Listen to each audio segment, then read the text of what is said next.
Mars.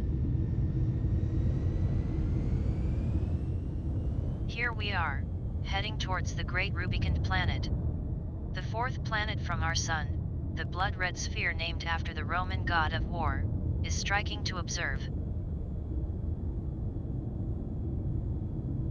We begin our Martian tour by first visiting its two moons, Phobos and its smaller counterpart Deimos, which were named after the sons of the Greek god of war, panic, and fear.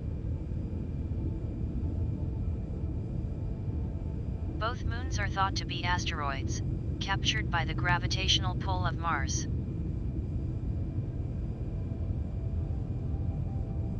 We have our first glimpse of Deimos as it transits across the face of Mars.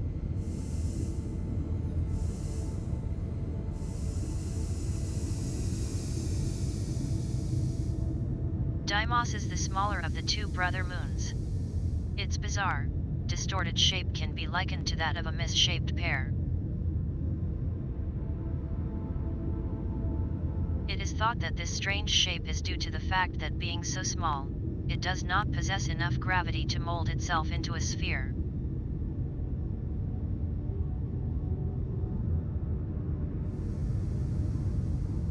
Other than this, it is fairly unremarkable, apart from its craters named after Swift and Voltaire, who predicted the presence of moons around Mars, many years before any evidence of their existence.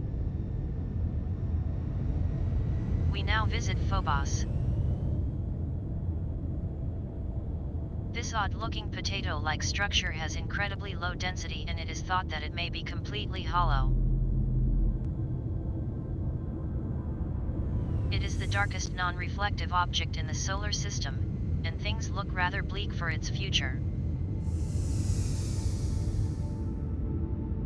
It is orbiting ever closer to its namesake father, and is predicted to hurtle into it in about 50 million years, give or take. And if that wasn't enough, the deep groves along its surface suggest it is already showing signs of breaking up.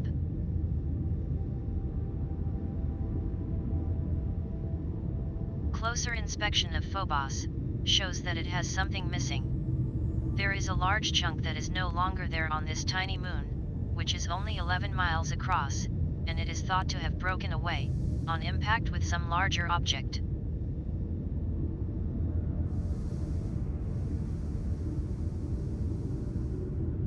Take a good last look at it. It may not be around for much longer. Now let's turn our attention to the main act. Mars.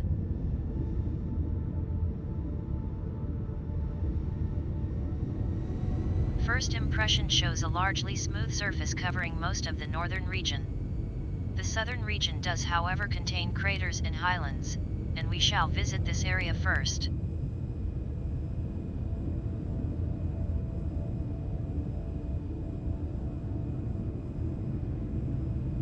The remarkable color comes from an underlying layer of basaltic rock, covered in a thin layer of rust-like dust.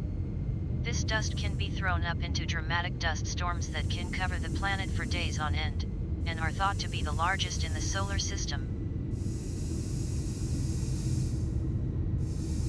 Our first port of call will be an enormous crater, thought to be over 3.5 billion years old.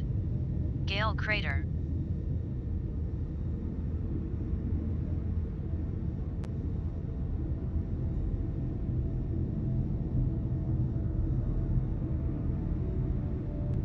It was formed when a meteor hit Mars during the early formation of the solar system.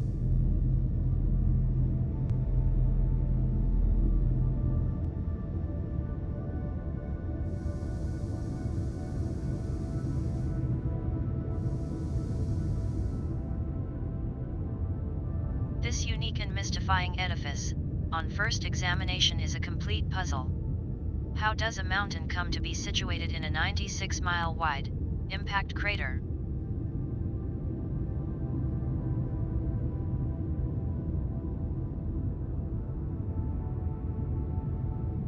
The answer is in fact fairly simple. Sediments are believed to have formed within this vast crater, and then the fierce and relentless Martian winds carved these sediments into a 3-mile-high mountain-like structure.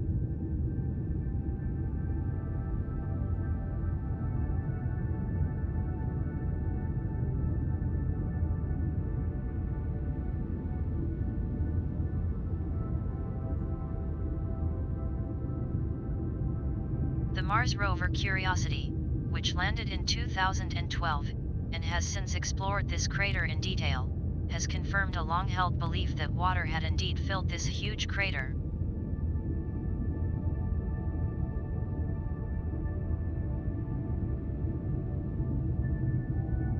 Surprisingly, not only were these beliefs upheld, but the findings seemed to suggest that this lake had been in place for millions of years.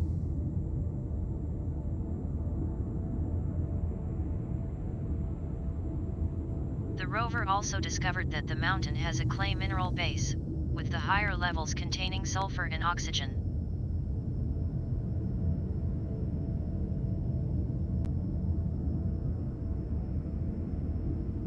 There is therefore a substantial possibility that the combination of a prolonged period of water and the minerals found in the surrounding geology may be a sign that life once did exist on Mars.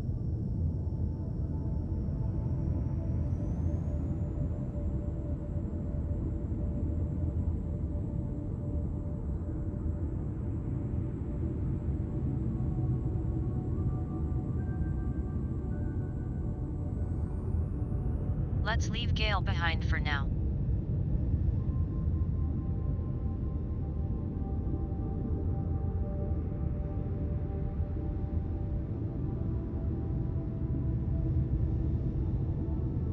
Although smooth from a distance, on closer inspection, the surface of Mars appears to have structures, channels, and valleys that appear like islands, but without the water that should surround them.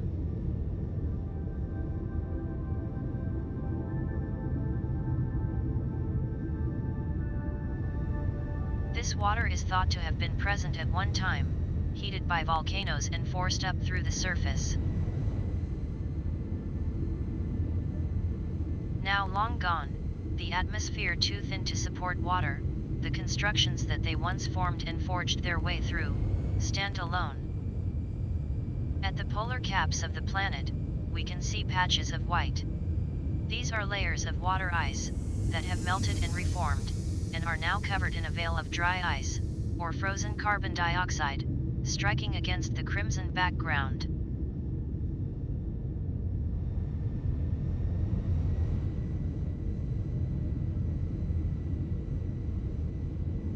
The resplendent Olympus Mons, the highest mountain in the solar system. Elevating up at a distance of 88,000 feet, it is so enormous that it reaches above and beyond the edges of the atmosphere.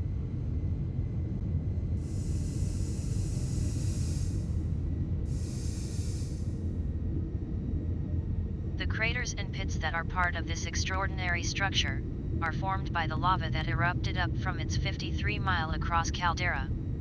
Although it has been dormant for a long time, it is thought that it may once again surprise, and once more explode spectacularly. Not only is Mars as geographically closest to Earth, it also shares similarities in length of day, just 40 minutes longer, and the division of seasons. However, the winter and summers of Mars have a much wider range of temperatures attributed to them than those of Earth.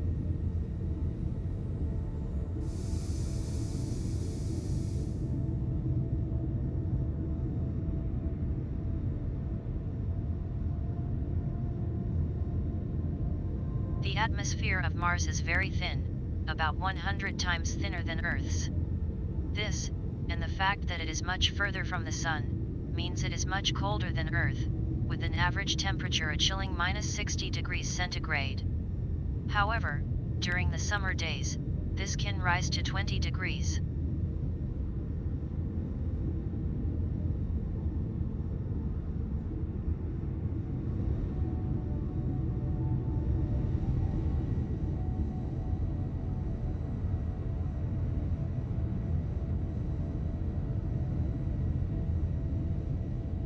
For our final stop, we take a flight through Valles Marineris. Let's swing around to set up our approach.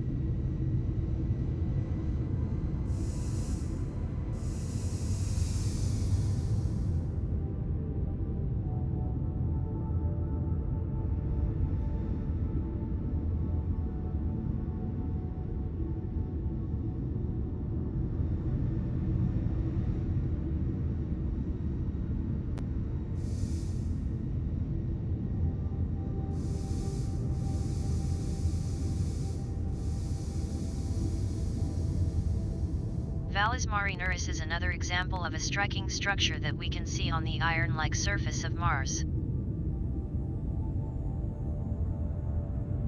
3,000 kilometers long, and 600 kilometers across, over 3 times the length of the Grand Canyon, it is thought to be formed as the planet cooled and cracked, and has an impressive 10 kilometers depth.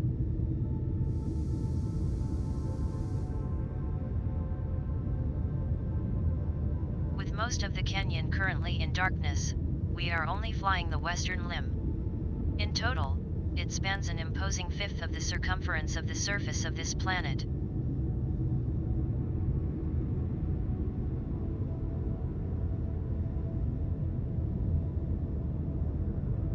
It is so enormous, it can be seen from Earth through a large telescope, and appears as a dark scar.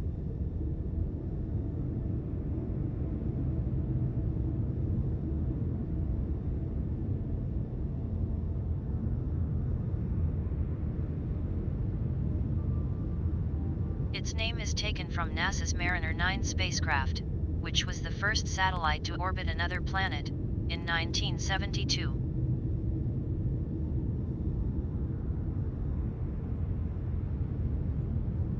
Since the time of the first probes, Mars has been a focus for planetary exploration, with dozens of successful missions, sending back remarkable scientific data.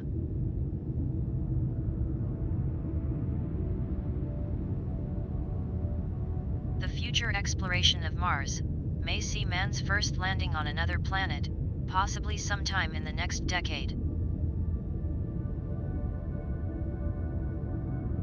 I hope you enjoyed this tour, and come back for more, another time.